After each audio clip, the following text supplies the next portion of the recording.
오늘은 교육을 소재로 한 영화 한 편을 소개해 드립니다. 이 사교육에 시달리는 한 어린이의 시선으로 우리 교육의 현실을 바라본 작품인데요. 먼저 영상부터 보고 오겠습니다. 지금 아이가 다니고 있는 학원이 몇 개죠? 월수금은 수학, 영어, 화목은 논술, KM은 미술, 토일은 창의과학, 한국사. 도대체 이걸 왜 하라는 거야?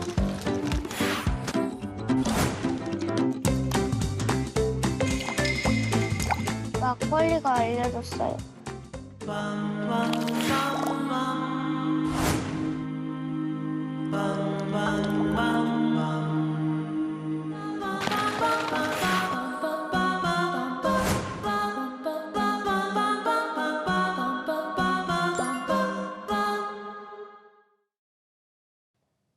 네, 영화 막걸리가 알려줄 거야를 연출한 김다민 감독과 더 자세한 이야기 나눠보겠습니다. 감독님 어서 오세요. 안녕하세요.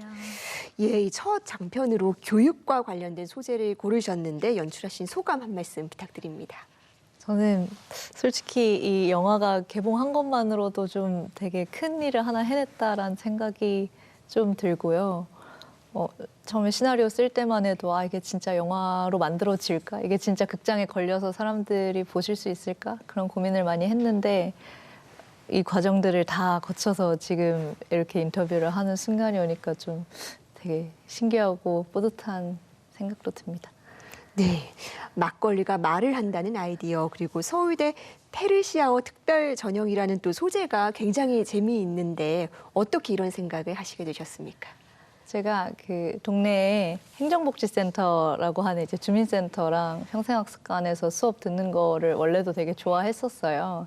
근데 그 중에 이제 전통주 만들기라는 수업을 2015년도에 들었었는데 그 수업이 이제 막걸리뿐만이 아니라 뭐 전통주, 뭐 누룩까지 다 만드는 수업이라 이제 조모임처럼 이제 집에서 이 발효통 막걸리 발효를 해야 되는 그런 일들이 자주 있었거든요. 집에서 보고 있으면 이게 약간 기포, 숙성에 따라서 기포 소리도 바뀌고 뭔가 모양새도 바뀌고 이런 것들이 좀 되게 신기해서 진짜 살아있구나 그런 생각이 들었던 경험이 있어요. 그래서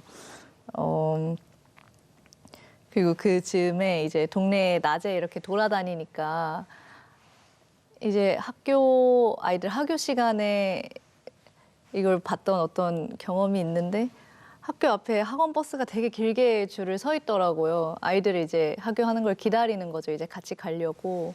그래서 이것도 참 신기한 풍경이다. 이것도 어떤 원리일까 할 때 이 막걸리가 살아있는 것 같은 이 원리도 너무 궁금하고 이 아이들도 좀 궁금하고 했던 이 원리에 대한 궁금증 때문에 이 두 가지가 같은 이야기로 나오게 된 것 같아요. 네, 길게 늘어서 있는 학원 버스들 말씀해 주신 것처럼 우리 학생들 정말 많은 사교육을 받습니다. 이 영화 속에서도 이런 현실을 자주 하는 대사가 등장하는데요.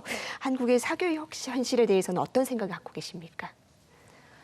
제가 특정해서 딱 사교육이라기보다는 사실 이 영화 구상할 때 좀 넓게 배움에 대한 이야기를 하고 싶었어요. 제가 막걸리를 배운 곳도 이 지역의 평생학습관이기도 하고요. 그래서 우린 평생 뭔가 이렇게 배우는데 약간 요즘에 배움에는 왜라는 질문과 거기에 대한 답이 점점 좀 부실해지고 있다라는 생각이 좀 들더라고요. 아이들이 자신의 많은 부분을 좀 포기하고 공부에 투자하잖아요.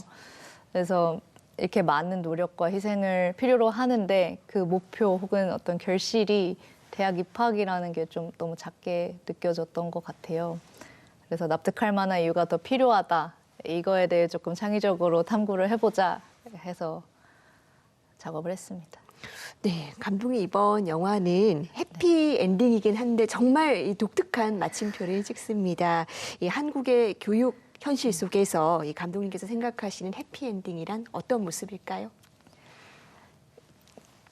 사실 이게 해피 엔딩이란 말이 너무 어려운 것 같기는 해요. 네. 왜냐하면 약간 엔딩이라고 하는 거 이야기에서는 마지막이지만 인생에서도 사실 되게 마지막에 우리가 떠올릴 수 있는 단어인데 우리는 계속 사실은 과정을 살아가고 있는 중인 거잖아요.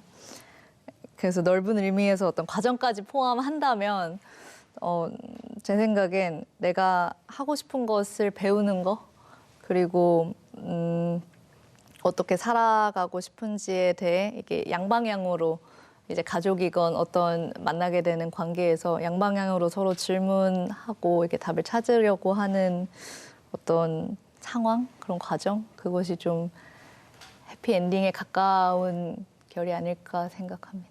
네, 양방향으로 소통하는 과정. 이 한 OTT 드라마의 각본 작업도 함께 하신 걸로 알고 있습니다. 이 전혀 다른 두 작품을 동시에 하시는 게 어렵지는 않으셨습니까? 저는 그 막걸리가 알려줄 거야가 저의 첫 장편 시나리오였고, 그 살인자 이응 난감이 저의 첫 장편 극본 작업이었어요. 사실 두 개가 다 처음이라서 이게 어떻게 하면 힘들고 어떻게 하면 안 힘들다란 비교군이 사실은 없는데, 근데 돌이켜 보면 사실 항상 하나만 하고 있었지는 않았던 것 같아요. 그 안에서 할 수 있는 것 최대한 좀 최선을 다했었던 것 같고, 근데 어떤 일을 하더라도 저에겐 좀 호기심이 제일 맨 앞에 있었고 이게 좀 원동력이 됐었던 것 같아서 가능했었지 않았나. 또 이게 힘든 일들이 분명히 왕왕 있었는데, 특히 막걸리가 알려줄 거야 같은 경우는 제가 그간 이제 대학 시절부터 이 연출부 생활을 할 때 이렇게 만났던 많은 어떤 소중한 인연들이 막걸리가 알려줄 거야를 찍을 때 되게 많은 도움을 주셨어요. 그리고 옆에서 또 저를 되게 20대 초반부터 지켜보신 분들이니까 되게 응원하는 마음으로 많은 것들을 좀 서포트를 해주려고 노력을 해주셨기 때문에 지금까지 온 게 아닌가 해서 감사한 마음으로 있습니다. 네, 이 대학에서는 이 영화가 아니라 사회과학 전공하신 걸로 알고 있습니다. 이렇게 전혀 다른 분야의 경험이 작품 활동에는 어떤 영향을 줍니까? 저 대학교에서 되게 많은 거를 배웠다라고 생각이 들어요. 그때는 몰랐지만 지나고 났을 때.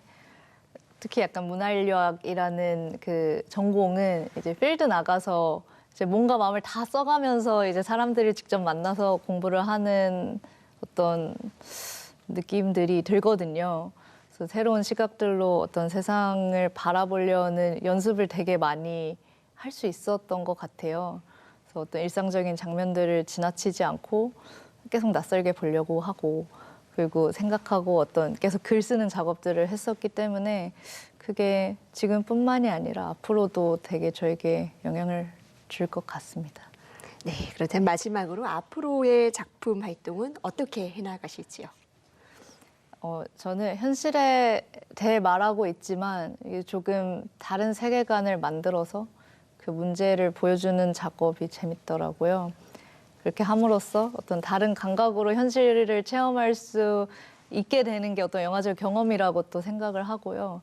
그래서 어떤 장르의 작품이든 간에, 그리고 그 작품이 어떤 나왔을 때 보시는 관객분들께서 혹은 시청자분들께서 그 사람이 했구나, 그 감독 김다민이라는 감독이 이걸 했구나, 어쩐지 좀 이상한데 재밌더라, 약간 이런 평가를 해주실 수 있는 좀 색깔 있는 작업들을 좀 하고 싶습니다.